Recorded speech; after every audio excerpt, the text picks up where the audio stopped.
Good morning, everyone. So today for my device evaluation, I'm going to be discussing devices that raise the height of the toilet. Before we jump in, let's consider some potential occupational performance issues a client may have that would require a raised toilet seat. These were just some potential OPIs that I thought of and include decreased lower and or upper extremity strength and potential mobility issues, difficulty with sit to stand from low heights, and precautions due to surgery. Two surgeries that come to mind or precautions that come to mind are hip precautions, where clients are instructed to not bend your hip more than 90 degrees.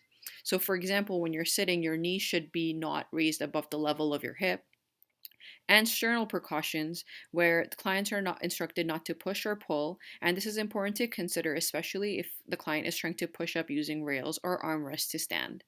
Feel free to add any other OPIs that you can think of in the chat box. The next thing I want to discuss is some client considerations, which are going to differ from client to client.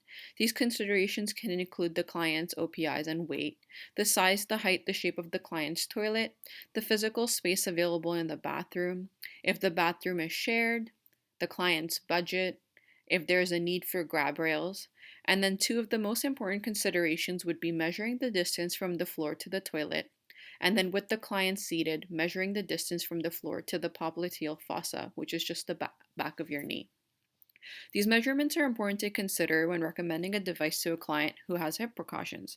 For example, if you measure the distance from the floor to the toilet seat with the seat up or down, and then with the client seated, measure the distance from the floor to the back of the knee, research has shown that it's recommended for clients with hip precautions to add an additional 2 inches to the height of the toilet to ensure that they don't break these precautions. The first device that I want to discuss is a comfort height toilet. This is essentially just a normal toilet but taller and is measured at 17 inches as compared to the regular 14 to 15.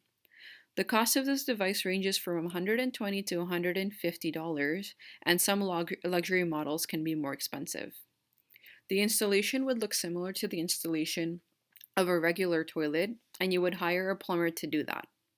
There are some advantages of this device, which include that it's very easy to sit down and stand up for most clients, and also it's compliant with the Ontario Building Code for barrier-free washrooms. And if you've gotten your washroom renovated or bought a house in the last 10 years, you ideally probably have a 17-inch toilet.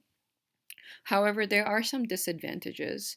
It can be costly because it requires the renovation of a bathroom, and it's not very suitable for children or shorter individuals, and it's important to consider if you're sharing your bathroom with others.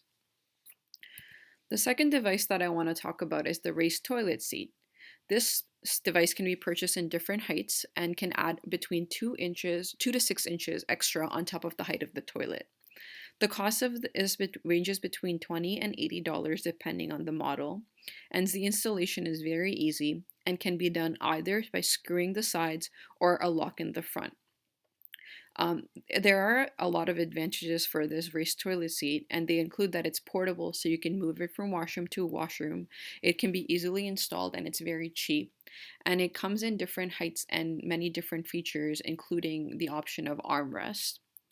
Some disadvantage of the raised toilet seat is that it's difficult to clean, especially if liquid can seep underneath. The screwing and locks can become loose over time, which is a safety concern. And also, if other people are sharing the bathroom and don't require it, they require proper education on how to remove and reinstall the toilet seat safely. There is also a psychosocial component associated with it, which is the stigma of having a raised toilet seat in your washroom, especially if it's the only washroom in the house. So that's something to consider for the client. The third device that we're going to talk about is the wheeled commode. The cost of this device ranges between $250 to $300 and over. The device can be put right over the existing toilet, or it can be used at the side of the bed with a bucket, or the client can then transfer onto the commode and then wheel to the washroom if the client is unable to ambulate to the washroom.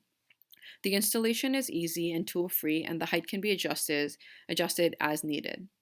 This is a device that I've usually seen at the rehab hospital that I work at. For example, I worked with a client who was non-weight bearing on both lower extremities and was transferring from bed to commode using the sliding board. For their ADL sessions, we would transfer to the wheeled commode using the sliding board and then wheel them into the washroom so they were able to toilet and then wheel them to the sink for their grooming activities. Some advantages include that the client is able to self-propel and it is adjustable in height and other features such as arm and foot rests. However, there are some disadvantages as well. The main one being that education needs to be provided for safety, especially breaks and overall use, to decrease risk of falls. And it typically does require assistance by a caregiver if the client has severe mobility or cognitive deficits. The last device that I'm going to talk about is the electric toilet seat lift. The cost of this is somewhere over 3,000, but an exact cost can be attained by contacting a manufacturer.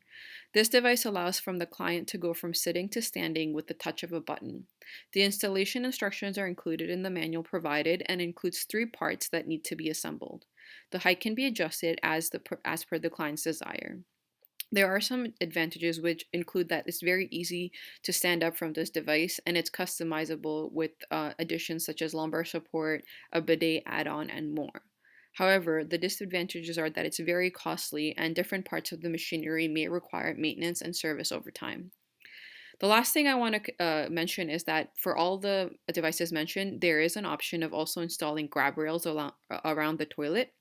The grab rails around the toilet can be useful, so the client may have a sturdy place to push from if standing is still very challenging, even with the raised toilet seat, so that those grab rails will just add a little bit of leverage so the client is able to stand up easily. Any questions?